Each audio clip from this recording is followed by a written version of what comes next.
happy again. Take the case of your own daughter, the young lady downstairs, who is your breathing image." Mrs. Varden coughed and simpered.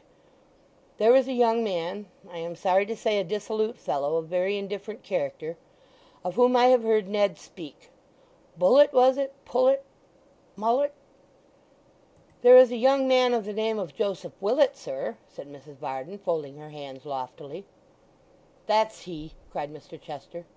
"Suppose this Joseph Willet now were to aspire to the affections of your charming daughter, and were to engage them."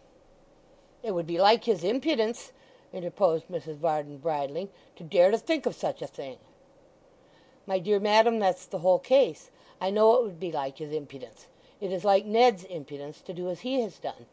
But you would not, on that account, or because of a few tears from your beautiful daughter, refrain from checking their inclinations in their birth.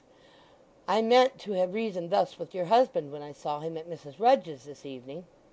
"My husband," said Mrs. Varden, interposing with emotion, "would be a great deal better at home than going to Mrs. Rudge's so often. I don't know what he does there. I don't see what occasion he has to busy himself in her affairs at all, sir." "If I don't appear to express my concurrence in those last sentiments of yours," returned Mr. Chester, "quite so strongly as you might desire, it is because his being there, my dear madam, and not proving conversational, led me hither, and procured me the happiness of this interview with one in whom the whole management, conduct, and prosperity of her family are centred, I perceive." With that he took Mrs. Varden's hand again, and having pressed it to his lips with the high-flown gallantry of the day, a little burlesque to render it the more striking in the good lady's unaccustomed eyes, proceeded in the same strain of mingled sophistry, cajolery, and flattery, to entreat that her utmost influence might be exerted to restrain her husband and daughter from any further promotion of Edward's suit to Miss Haredale, and from aiding or abetting either party in any way. Mrs. Varden was but a woman, and had her share of vanity, obstinacy, and love of power.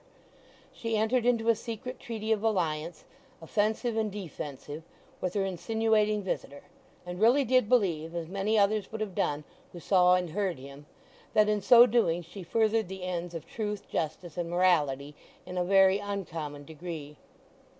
Overjoyed by the success of his negotiation, and mightily amused within himself, Mr. Chester conducted her downstairs in the same state as before, and having repeated the previous ceremony of salutation, which also as before comprehended Dolly, took his leave, first completing the conquest of Miss Miggs's heart by inquiring if this young lady would light him to the door. "Oh, Mim," said Miggs, returning with the candle. "Oh, gracious me, Mim, there's a gentleman! Was there ever such an angel to talk as he is, and such a sweet-looking man, so upright and noble that he seems to despise the very ground he walks on, and yet so mild and condescending that he seems to say, 'But I will take notice on it too.' And to think of his taking you for Miss Dolly, and Miss Dolly for your sister! Oh, my goodness me, if I was master wouldn't I be jealous of him!" Mrs. Varden reproved her handmaid for this vain speaking, but very gently and mildly, quite smilingly indeed, remarking that she was a foolish, giddy, light-headed girl, whose spirits carried her beyond all bounds, and who didn't mean half she said, or she would be quite angry with her. "For my part," said Dolly in a thoughtful manner, "I half believe Mr. Chester is something like Miggs in that respect.